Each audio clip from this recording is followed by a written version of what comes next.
देखिए बच्चों, question number 5 exercise 10.1 answer the following as true and false. True false बताना बच्चों इनमें। तो देखिए फर्स्ट है vector A and minus vector A are collinear. ये बच्चों ट्रू होगा।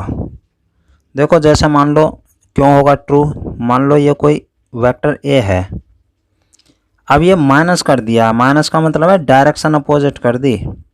पहले डायरेक्शन इधर थी, अब डायरेक्शन इधर हो गई, ये माइनस ए हो गया। तो बच्चों कोलिनियर वेक्टर उनको कहते हैं जो पैरेलल होते हैं। तो ये पैरेलल तो हैं, डायरेक्शन ही तो चेंज की है, इसलिए पैरेलल है, तो ये कोलिनियर है। तो इसका मतलब ये ट्रू है। अब सेकंड में आ जाओ।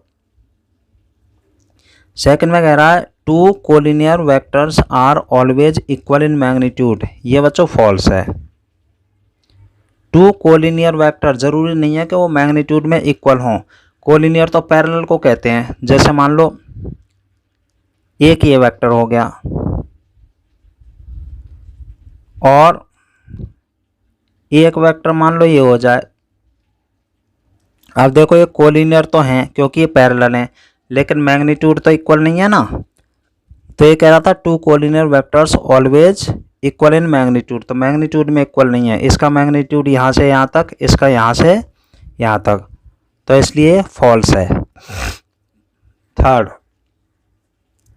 थर्ड में कह रहा है two vectors having the same magnitude are collinear.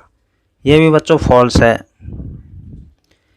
ये कह रहा है सेम मैग्नीट्यूड पे कोलिनियर नहीं होते, उनकी डायरेक्शन भी सेम होनी चाहिए। जैसे मान लो एक वेक्टर ये है, दोबारा देख लो, ये कह रहा है सेम मैग्नीट्यूड है और फिर कह रहा है कोलिनियर है।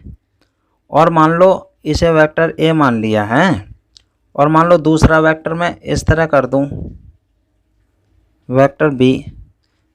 देखो यहाँ से यहाँ तक की डिस्टेंस यानी मैग्नीट्यूड तो सेम है, लेकिन इन्हें हम कोलिनियर नहीं कह सकते ना, क्योंकि ये पैरेलल नहीं है, इसलिए फॉल्स हो गया।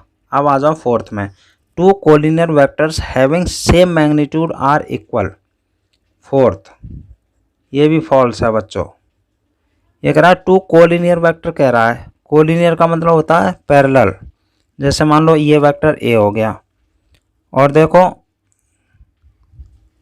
मान लो ये वेक्टर बी हो गया।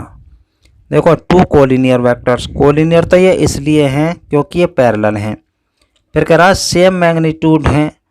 देखो सेम मैग्नीट्यूड भी बना दिए हमने, देखो सेम मैग्नीट्यूड हो गए, इनकी लंबाई सेम है। फिर कह रहा है इक्वल, लेकिन इक्वल नहीं है। इसलिए इक्वल नहीं है क्योंकि डायरेक्शन अपोजिट है। इसकी डायरेक्शन इधर है, इसकी डायरेक्शन इधर है, तो बच्चों डायरेक्शन भी सेम होनी चाहिए।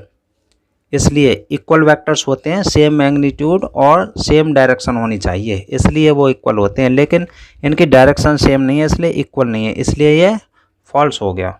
तो बच्चों क्वेश्चन इज कंप्लीटेड।